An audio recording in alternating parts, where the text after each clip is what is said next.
ಆತ್ಮೀಯ H16 news ಅರ್ಥಾತ್ ಸೀತಾರಾಮ್ ನ್ಯೂಸದ ವೀಕ್ಷಕರೇ, ನಾನು ನಿಮ್ಮವ ಎಂ ಆಯುಧ ಮಲ್ಲಪ್ಪ ಜೊತೆ ಅವರು. ತಾವು ಈಗ ಸುದ್ದಿಗಳ ಲೋಕಕ್ಕೆ ಎಂಟ್ರಿ ಹೊಡಿತಾ ಇದ್ದೀರಿ. ಈ ಸುದ್ದಿಗಳನ್ನು ಪ್ರತಿಯೊಂದು ನೋಡೋ ಜೊತೆಗೆ ನಿಮ್ಮ ಅಭಿಪ್ರಾಯಗಳನ್ನು ಹಚ್ತಾ ಇರಿ. ಯಾಕಂದರೆ ಈ ಸುದ್ದಿಗಳು ನಿಮಗಾಗಿ, ನಿಮ್ಮ ಬದುಕಿಗಾಗಿ, ನಿಮ್ಮ ವೈಚಾರಿಕೆಗಾಗಿ, ನಿಮ್ಮ ತಿಳುವಳಿಕೆಗಾಗಿಯೂ ನಿಮಗೂ ಗೊತ್ತು. ಜೊತೆಗೆ ನಮಗೂ ನಿಮ್ಮೊಂದಿಗೆ ಇದೊಂದು ಮಾತಾಡುವಂಥ ಜೊತೆಗೆ ಸುದ್ದಿಗಳನ್ನು ಬಿಡುವಂಥ ಕೆಲಸ.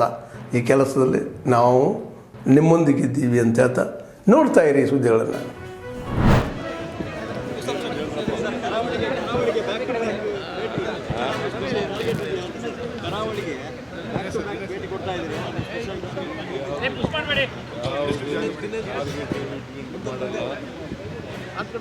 ಫಂಕ್ಷನ್ ಒಪ್ಕೊಂಡಿದ್ದೀವಿ, ಬಂದಿದ್ದೀವಿ ಅಷ್ಟೇ.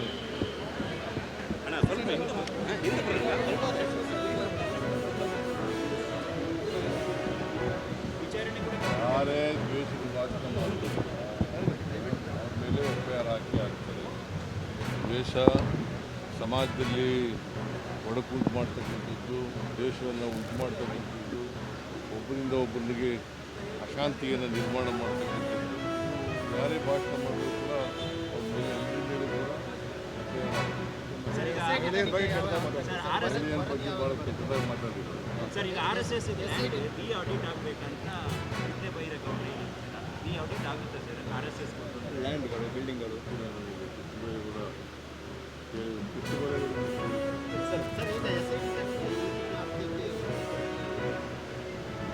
ನಾವು ಇಂಟರ್ಫಿಯರ್ ಆಗಲ್ಲ. ಸೊಸೈಟಿ ಅವರು ಈಗ ಹೋಮ್ ಮಿನಿಸ್ಟ್ರಿ ಹೇಳಿದ್ದಾರೆ ಕೊಡ್ಬೋದು ಅಂತ. ಕೊಡ್ಬೋದು, ಕೊಡದೇ ಇರ್ಬೋದು. ಈ ತಿಂಗಳು ಕೊನೆಯಲ್ಲಿ ಕೊಡ್ತೀವಿ ಅಂತ ಹೇಳಿದ್ದಾರೆ. ಹೋಮ್ ಮಿನಿಸ್ಟ್ರಿ ನಾನು ಇಂಟರ್ಫಿಯರ್ ಆಗೋದೇ ಇಲ್ಲ.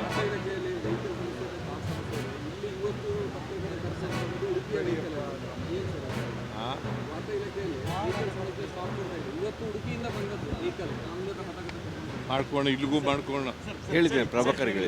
ನೀವು ಹೇಳ್ತೀನಿ ಪರಮೇಶ್ವರ ಆಗ್ಬೋದು, ಮುನಿಯಪ್ಪ ಆಗ್ಬೋದು, DKಶಿ ಆಗ್ಬೋದು, ಈ ಥರದ ಮಾತುಗಳು ಯಾಕೆ ಅಂತ ನೀವೇ ಹೇಳಿದ ಮೇಲೆ ಏನಂತ ಪರಮೇಶ್ವರ್ ಅವರು ಹೇಳ್ತಾರೆ DKಶಿ ಸ್ಟ್ರಾಂಗ್ ಇದ್ದಾರೆ ಅಂತ, KH ಮುನಿಯಪ್ಪ ಹೇಳ್ತಾರೆ ನಾನು ಸ್ಪರ್ಧೆಯಲ್ಲಿದ್ದೇನೆ ಅಂತ. ಪರಮೇಶ್ವರ್ ಅವರು ಹೇಳ್ತಾರೆ ಮುನಿಯಪ್ಪ ಪ್ರಜಾಪ್ರಭುತ್ವದಲ್ಲಿ ಸ್ಪರ್ಧೆಯಲ್ಲಿರೋರಿಗೆ ನಾವು ಉಳಿಸೋಕ್ಕಾಗೋದಿಲ್ಲ. ಸ್ಪರ್ಧೆಯಲ್ಲಿ ಇರಬೇಡಿ ಅಂತ ಹೇಳೋಕ್ಕೆ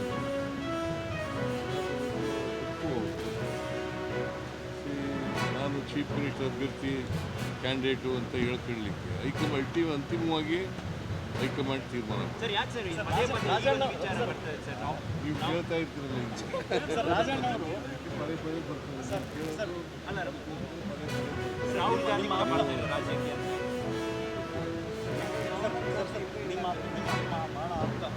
ರಾಜಣ್ಣ ಅವರು 5 ವರ್ಷ ನೀವೇ ಆಗಬೇಕು ಅಂತ ಹೇಳ್ತಾರೆ.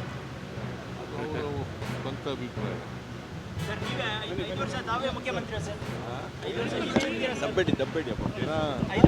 ಹೈಕಮಾಂಡ್ ತೀರ್ಮಾನ ಮಾಡಿದ್ರೆ ಬೇವರ್ಸಿ ಅವನು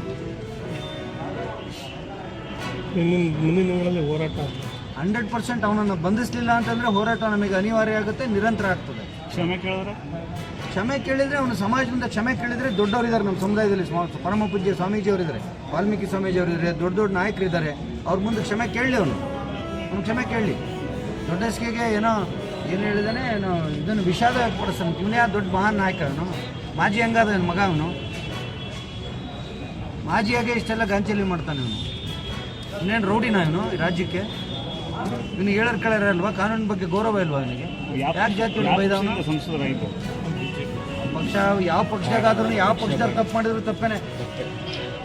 ಆ ಪಕ್ಷ ಈ ಪಕ್ಷ ಅಂತ ಇಲ್ಲ, ಯಾರೂ ಕೂಡ ಈ ಪದಗಳನ್ನ ಬಳಕೆ ಮಾಡಬಾರ್ದು. ಅವನಿಗೆ ಸ್ವಲ್ಪ ಸುಸಂಸ್ಕೃತವಾಗಿ ಬದುಕಬೇಕು, ಅವನು ಸಂಸ್ಕೃತನಾಗಿರ್ಬೇಕು. ಅವ್ರ ತಂದೆ ತಾಯಿ ಸಂಸ್ಕಾರ ಕಲಿಸಿಲ್ವ ಅವನಿಗೆ? ಸಂಸ್ಕಾರ ಕಲಿಸಿಲ್ವ ಅವನಿಗೆ ಅವ್ರ ತಂದೆ ತಾಯಿ? ಎಂಥ ರೋಟಲ್ಲಿ ಹುಟ್ಟಿದ್ದಾನೆ, ಮತ್ತು ಮೇಲ್ದರ್ಜೆ ಜಾತಿ ಉನ್ನತ ಜಾತಿಗೆ ಹುಟ್ಟಿದ್ದೀನಿ ಅಂತ ಹೇಳ್ಕೊಂಡವನೇ.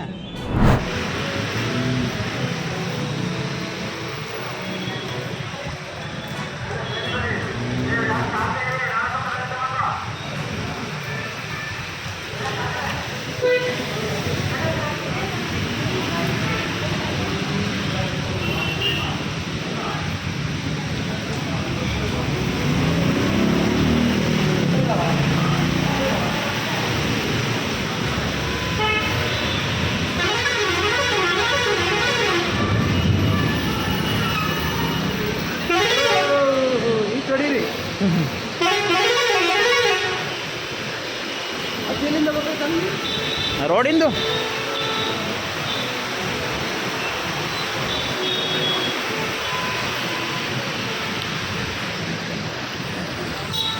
ಲಾರಿ ಯಾಕೆ ಬರ್ತಾರಪ್ಪ ಹೆಂಗತ್ಲ ಹೋಲಿ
ಅವರು ನೇರವಾಗಿ ಸಿಗಲ್ಲ ಸರ್. ವಿಡಿಯೋ ಕಾಣ್ಬೇಕಾದ್ರೆ 2 ತಿಂಗಳು ಬೇಕು. 2 ತಿಂಗಳು ಅಷ್ಟೊಂದು ಮಕ್ಕಳೆಲ್ಲ ಹಾಸ್ಪಿಟಲ್ ಸೇರಿರ್ತಾರೆ. ಆ ಪರಿಸ್ಥಿತಿ ನಮ್ಮ ಪಂಚಾಯತಿ.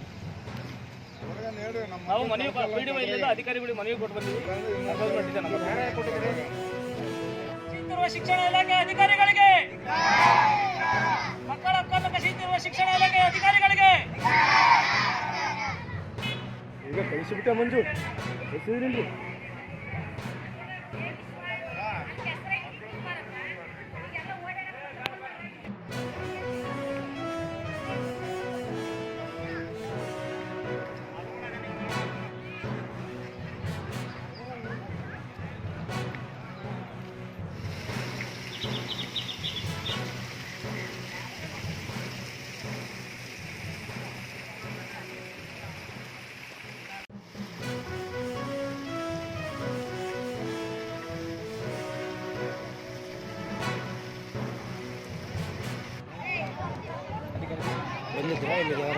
ಅಧಿಕಾರಿಗಳು ಬಂದಿದ್ರು ಸರ್.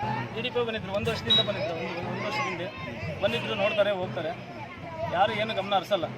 ನೋಡ್ತಾರೆ, ನಾಳೆ ಮಾಡಿಸ್ತೀವಿ, ನಾಡ್ದೆ ಮಾಡಿಸಿ ಉಡಾಪಿ ಉತ್ತರ ಕೊಟ್ಟು ಹೋಗ್ತಾರೆ. ಯಾರು ಏನು ಕೆಲಸ ಮಾಡ್ತಾ ಇಲ್ಲ. ಎಲ್ಲ ಊರಲ್ಲಿ ಮಕ್ಕಳು ಶಾಲೆಗೆ ಹೋದ್ರೆ ಸಾಕಪ್ಪ ಅಂತಾರೆ. ನಮ್ಮ ಹನುಮಂತಾಪುರ ಗ್ರಾಮದಲ್ಲಿ ಏನಾಗುತ್ತೆ ಅಂದರೆ ಮಕ್ಕಳನ್ನ ಪೋಷಕರು ವಾಪಸ್ ಕರ್ಕೊಂಡು ಹೋಗ್ತಾರೆ ಅಂದರೆ ಇಲಾಖೆಗೂ ಸರ್ಕಾರಕ್ಕೆ ನಾಚಿಕೆ ಆಗ್ಬೋದು. ಇದು ಸಮಸ್ಯೆ ಶುರುವಾಗಿ 2 ವರ್ಷ ಆಯ್ತಾ. 2 ವರ್ಷದಿಂದ ಜಿಲ್ಲಾ ಪಂಚಾಯತಿ, ತಾಲೂಕು ಪಂಚಾಯತಿ, ಗ್ರಾಮ ಪಂಚಾಯತಿಗೆ ಸುಮಾರು ಬಾರಿ ಅರ್ಜಿ ಕೊಟ್ಟಿದ್ದೀವಿ, ಮನವಿ ಪತ್ರ ಕೊಟ್ಟಿದ್ದೀವಿ.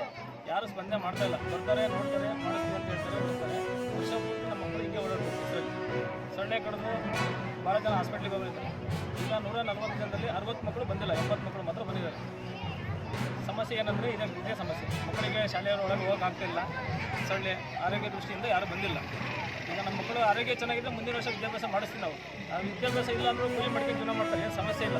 ಆ ಉದ್ದೇಶದಿಂದ ವ್ಯವಸ್ಥೆ ಸರಿಯಾಗೋವರೆಗೂ ನಮ್ಮ ಮಕ್ಕಳನ್ನ ಇವತ್ತಿನಿಂದ ನಾವು ಸ್ವಯಂ ಪ್ರೇರಿತರಿಗೆ ಎಲ್ಲ ಪೋಷಕರು ಮನೆ ಕರ್ಕೊಂಡು ಹೋಗ್ತೀವಿ, ಶಾಲೆ ಕಳಿಸಲ್ಲ. ಆತ್ಮೀಯರೇ, ಎಲ್ಲ ಸುದ್ದಿಗಳನ್ನು ನೋಡಿದ್ರಲ್ಲ, ಏನು ಅನಿಸ್ತು ನಿಮಗೆ? ಇದರಲ್ಲೇ ನಿಮ್ಗೆ ಲೈಕ್ ಆಗಿರ್ಬೋದು, ಡಿಸ್ಲೈಕು ಆಗಿರ್ಬೋದು, ಕಾಮೆಂಟ್ ಬೇಡಪ್ಪ ಅಂತೂ ಅನಿಸಿರ್ಬೋದು, ಕಾಮೆಂಟ್ ಮಾಡಬೇಕಪ್ಪ ಅನಿಸಿರ್ಬೋದು, ಶೇರ್ ಮಾಡಬಾರ್ದಪ್ಪ ಅನಿಸಿರ್ಬೋದು, ಅದು ಮಾಡಬೇಕು ಅನಿಸಿರ್ಬೋದು. ಏನಾದರೂ ಆಗಲಿ ಶೇರ್ ಮಾಡ್ತಾಯಿರಿ, ಈ ನ್ಯೂಸ್ಗಳನ್ನ ಹಂಚ್ತಾ ಇರಿ, ಜೊತೆಗೆ ಇದಕ್ಕೆ ಸಬ್ಸ್ಕ್ರೈಬ್ ಆಗ್ತಾಯಿರಿ ಅಂತ ಹೇಳ್ತಾ H16 ನ್ಯೂಸ್ ಅರ್ಥಾತ್ ಹೇ ಸೀತಾರಾಮ್, ಇದು ಸತ್ಯದ ಕೈಗೆ ನಡಿ. ವಂದನೆಗಳು.